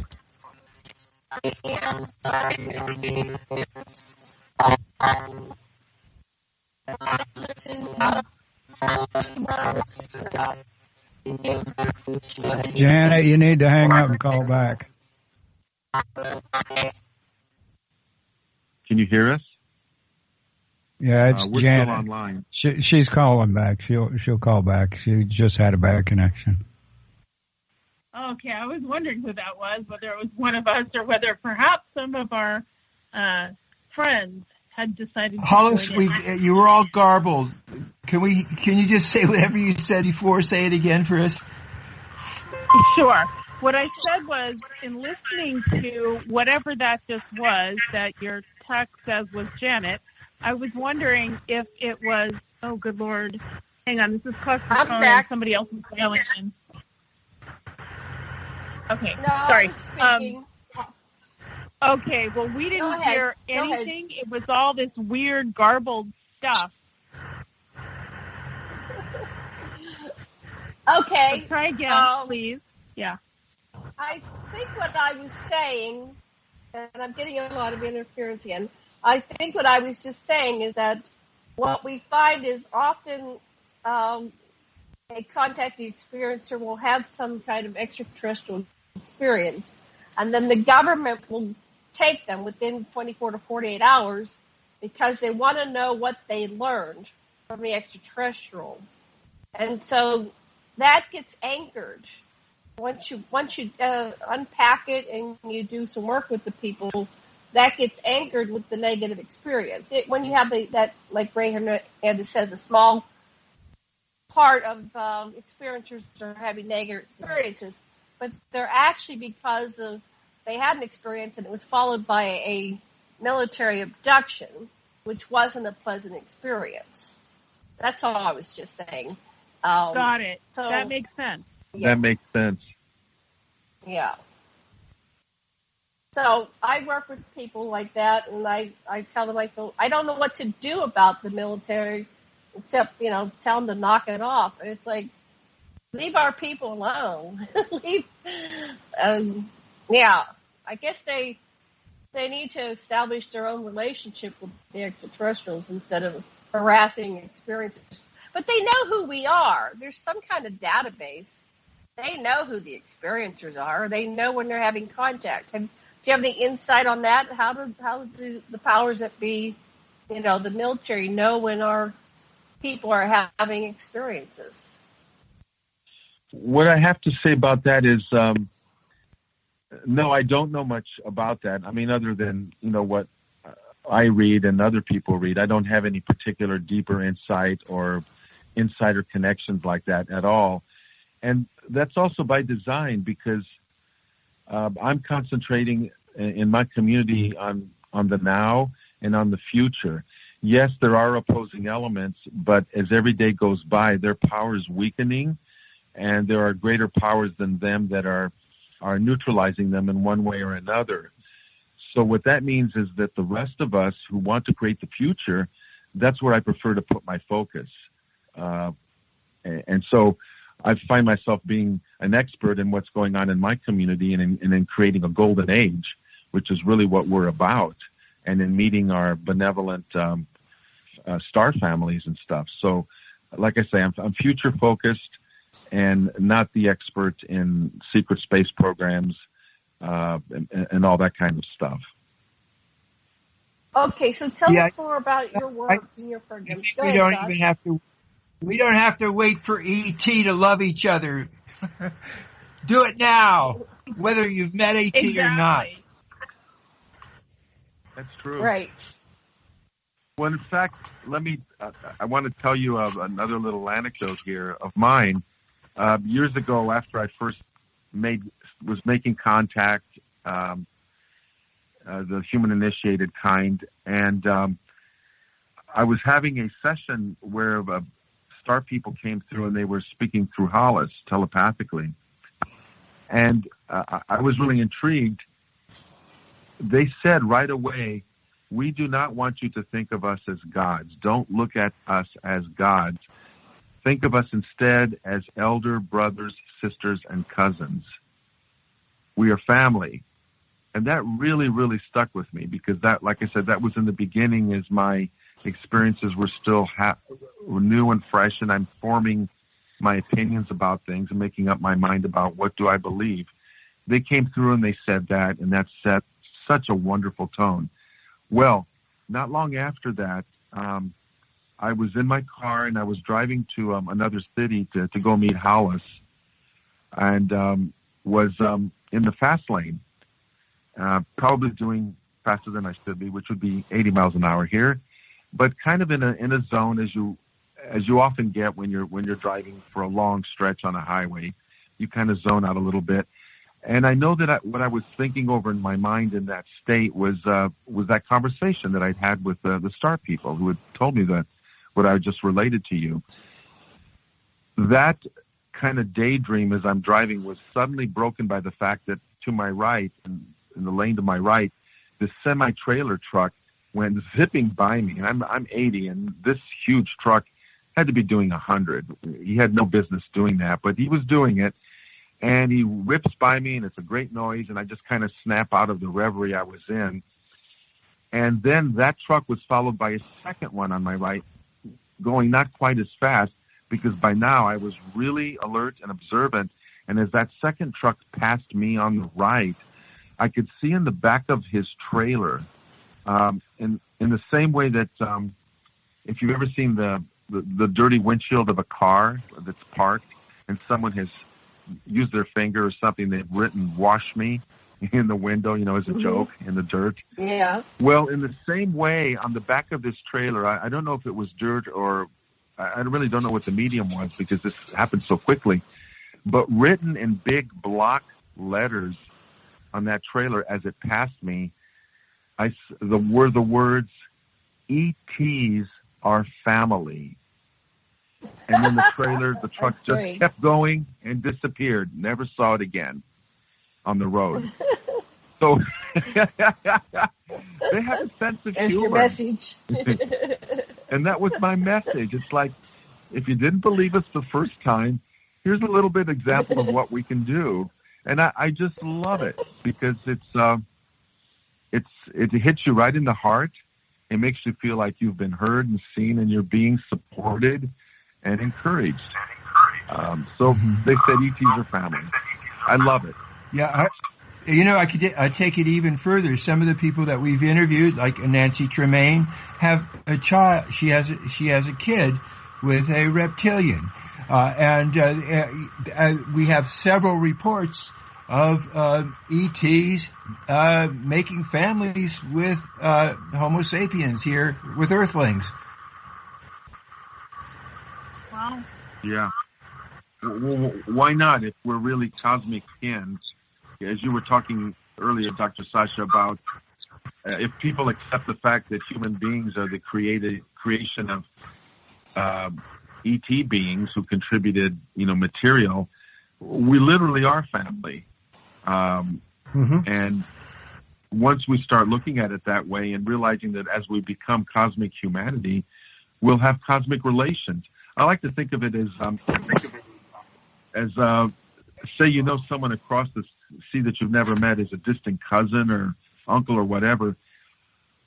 Once you make a connection with them, and I'm talking about human being, you're real excited to meet them, for the first time physically, because you've heard about them and you've communicated in some ways. I look at that in the same way with our cosmic families. Here they are, they're coming across interstellar space or through the dimensions, and they're wanting to get us to get to know each other again and anew and build something new together.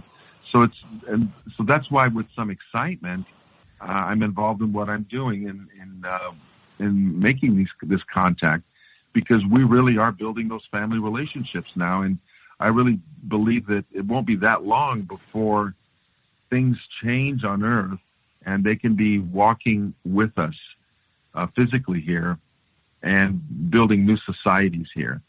Yes, it sounds like a utopian thing, and no, it won't happen overnight, but somewhere along the line, that experience of the sky being full of starships, I really believe is going to happen.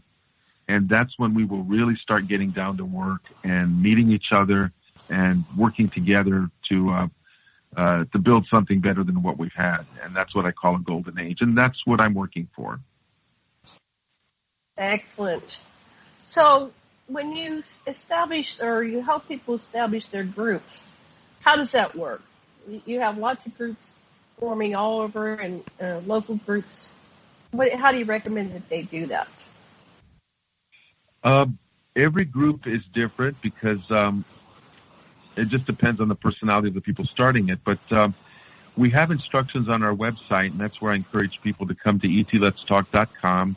It's a free membership, and there's 7 steps there for making the human-initiated contact.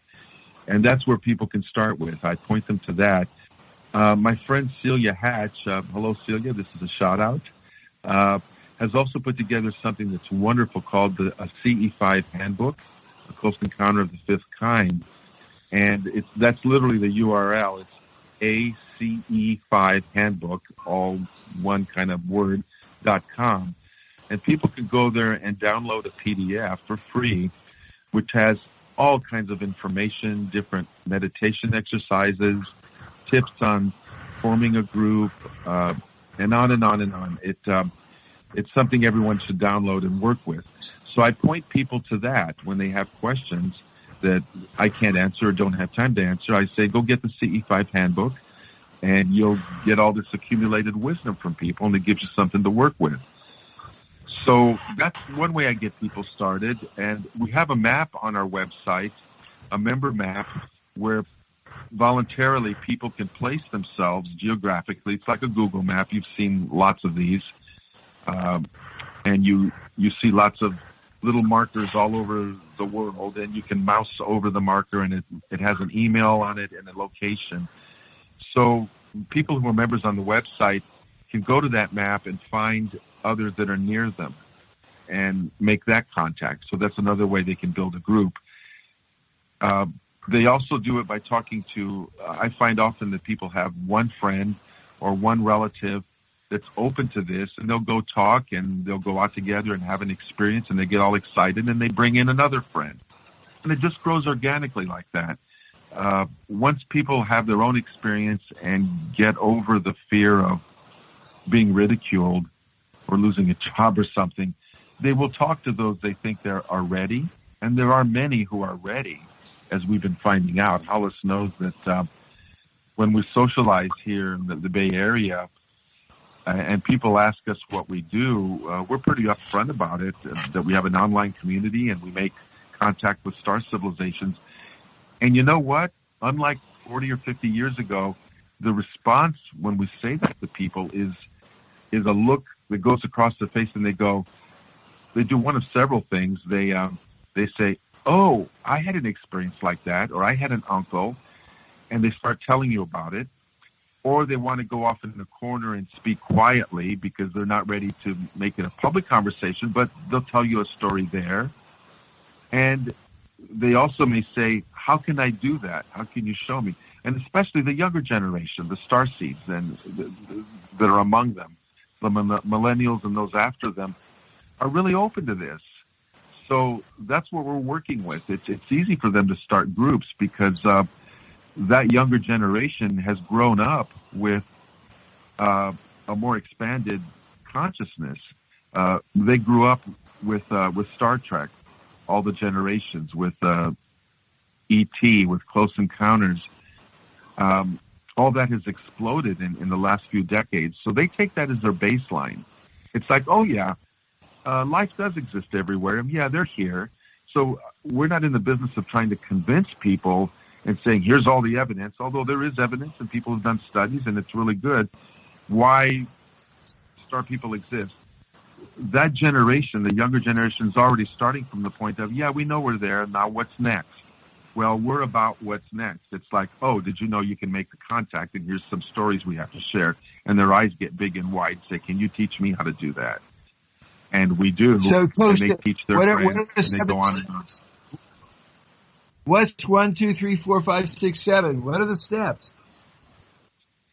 You want me to go through those now? I don't know. I don't know. I can do them word for word, but no. Have you just covered it? Yeah, I want to at least tell people what they are. Well, yeah, I can paint a picture of, and you can do this alone, and a group is nice if you can get it, but it basically involves getting still in a comfortable place where everyone feels safe, and it can be under the night sky or it can be inside, because our star friends have a lot of creative ways inside and outside that they can make their presence known. So you're in a group, sit in a circle if you can, you get quiet, you get calm, and you do a lot of visualization where you connect at the heart in a circle and you circulate heart energy around there, and you build it stronger and stronger so that it forms a cohesive group bond. We also advise we create a pink sphere of magnetic love in the middle of our group, which is kind of like the group consciousness. We connect from our hearts to that. And then we connect with groups around the rest of the world. That's an acknowledgement of the community. That's an acknowledgement that it's not just 5 or 10 of us sitting in our living room here or outside under the stars, but we're part of a bigger community. So one of the steps is, okay, now visualize the network, visualize the community, visualize your group being linked by light and love to thousands of others over the planet, and create a unified field of welcome and love for our cosmic families. Another step involves everyone sending a beam of love from the middle of their circle, a beacon, into the sky as we are here, and imagining that the entire Earth and all the other groups are doing the same, so that Earth is just lit up with all these beacons coming from everywhere, from all these friendly humans connected together, saying, welcome. You know, let's get together. We're family. We're a peaceful presence. Come to us. And that also, well, another step that just involves welcoming them and encouraging them to come into our affairs. One of the things that our star friends have told us that also happened this year, not only did we achieve a people's disclosure early in the year, where a cover-up can never again happen because too many of us are believers, But also they said what we achieved was a tipping point where we have given them so much permission, our star friends, over the years to help us by calling for help, that they are now no longer observing the prime directive. And if you're a fan of science fiction, then you know what that means is that you don't interfere with the home species. You observe them and you let them, I guess, evolve on their own or maybe destroy themselves, but you don't interfere. Our star friends tell us that the only way they've been interfering up until this year was to prevent a nuclear war from happening. And Sasha, you have some stories, I'm sure, of people that will tell you, that nuclear missiles were shut down by strange objects. So they've been doing that kind of thing, but until this year, and now they're not observing the non-interference policy. They're saying it's y'all come. Ask us what you want to help with. You still got to do your own work. You still got to learn to love each other and get along and fix the problems you can fix that you messed up as humans. But there's stuff that you've messed up that you really need some help for, and we're here now. So they're saying, call on us. We are now intervening in a positive way with your permission, your request to help you. And that's huge. And that's what we're operating with now. The tide of light and love is totally on our side, and it's accelerating because it's being exponentiated by the cosmic societies working with us because they're able to now. And I had that experience when I went to a council meeting. They asked me, well, what's it like being a human being on the earth and living on the Hawaiian Islands in the 21st century, and you're a female? And I said, help! Stop. One word. What part of help don't you understand? And it seemed like, I knew it wasn't the only one, but they probably had a bunch of us humans. Some of us are on the ambassador level, right? So they pull us in and they ask us. They're really concerned. What do you think? They probably got it from a lot of us saying, help, help, help. Yeah. And that's why, like you said, the non-interference clause has been removed. They're not going to come in and, tie our shoelaces for us. They're not going to do the little mini minutia stuff, but they're coming in to help. We ask for it, they're coming to help. So, and we need it. Well, we do need it because we've had imagine it again in interference. If you use like the family. Yeah. I'm sorry, go on. I was going to say, if you use the family metaphor, if you're hitting your head against the problem you're trying to solve, it might be your homework. Let's just use something that's really common like that. And you just tried and tried. You've done 4 out of 5 exercises. You figured those out. You got them. The 5th one, you just have no clue. Nothing is working.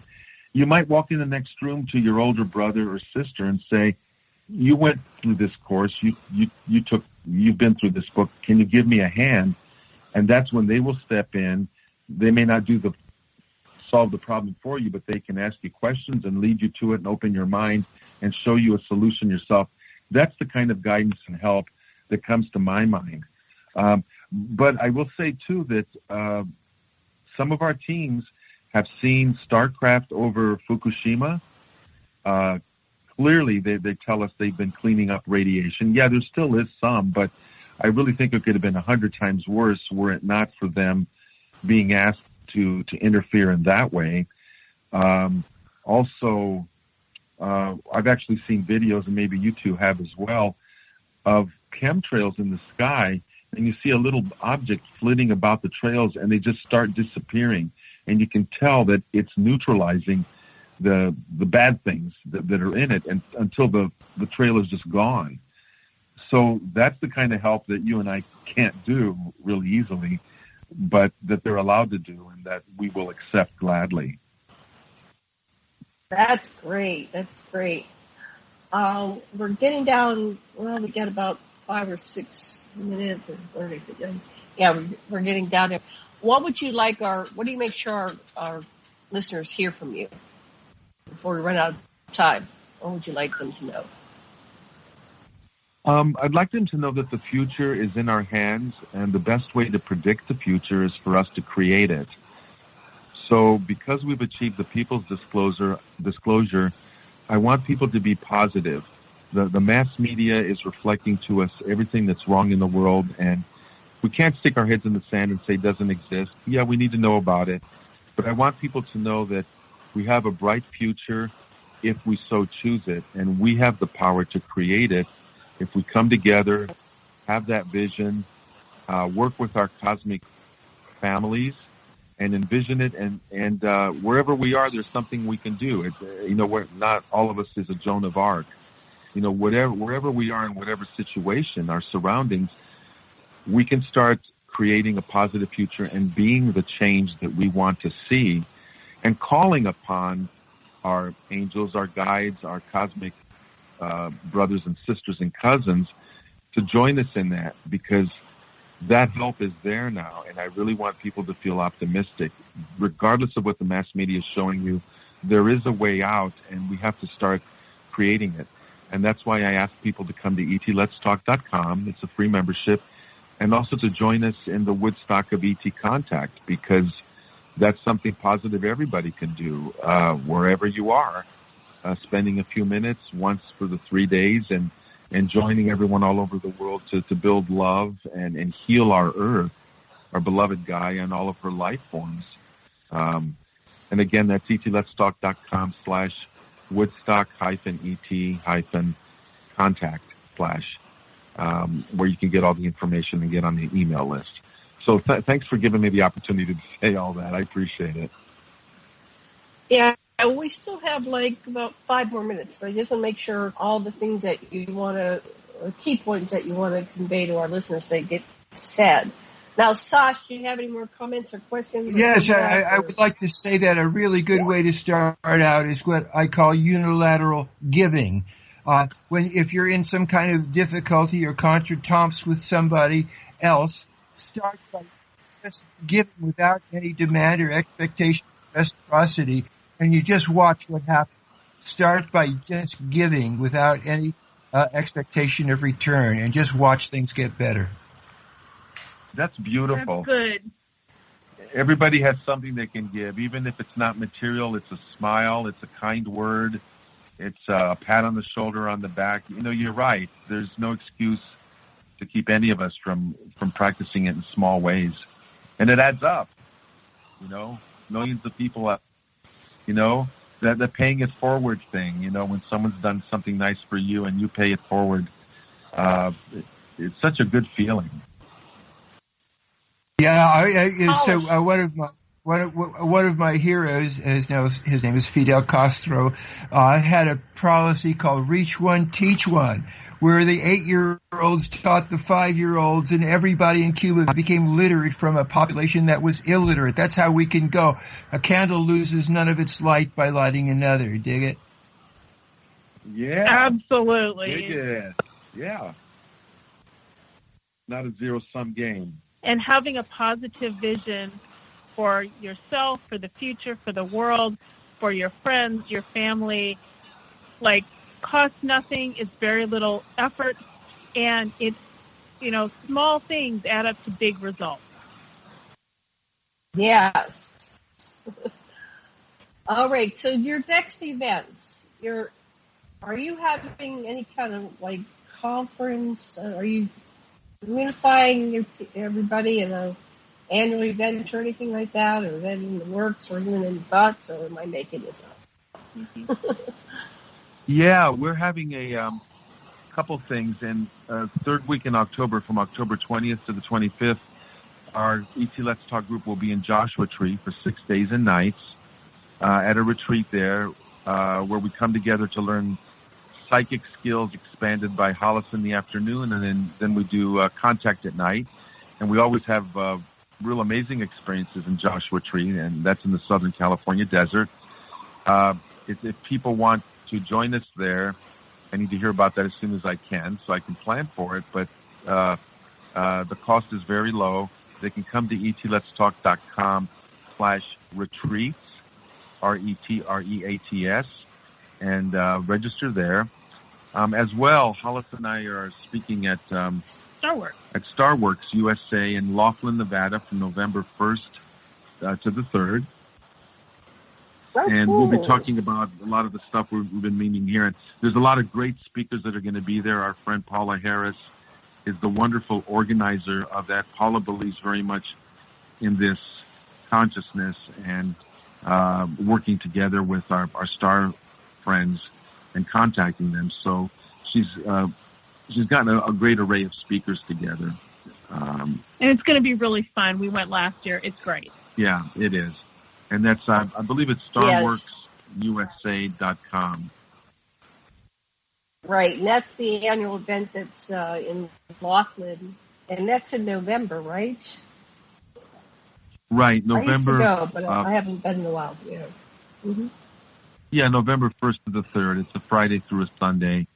And Paula's made it really affordable, and the flights are really easy. You can go to Las Vegas and drive from there to Laughlin and spend a wonderful weekend, getting to know a lot of great people. Yeah, it's a fun event. I highly recommend it. Okay, so we're out of time. Thank you so much, Kosta and Hollis and the Mad Painter, Thomas Victor, and my beloved Sasha, and the listeners. Thank you. Thank you. Thank you. Thank you. Blessings and aloha.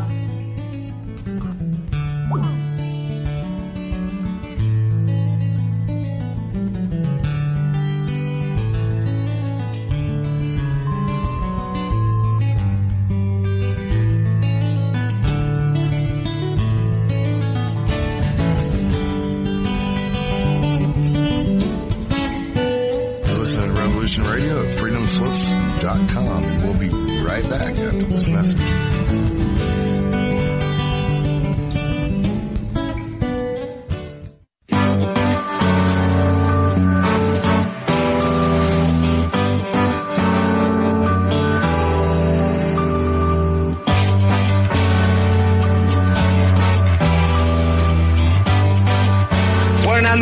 Syndicalist commune.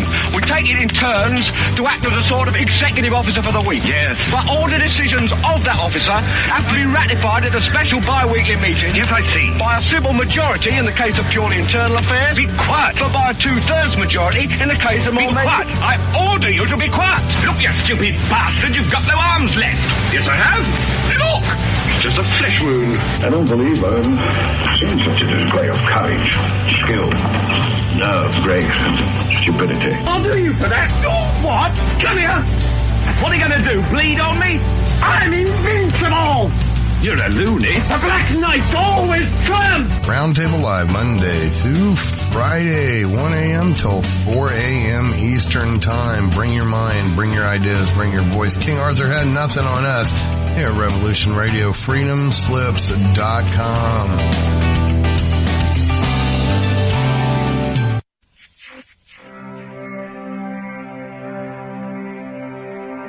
Most guys freeze.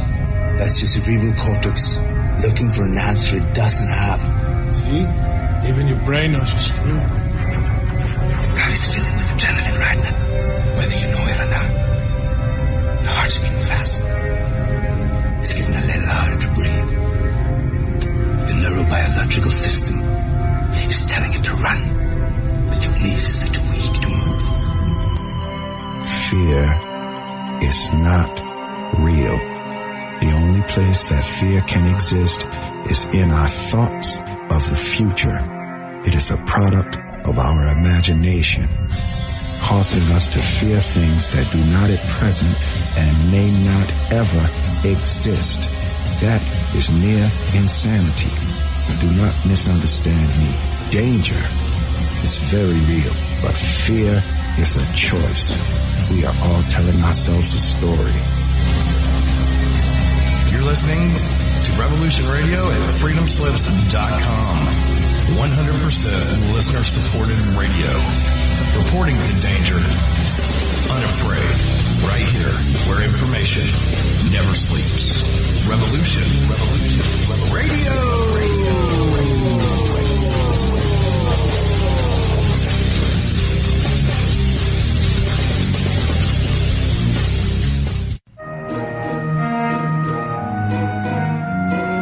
The original machine had a base plate of prefamulated amulite, surmounted by a malleable logarithmic casing, in such a way that the two spurving bearings were in a direct line with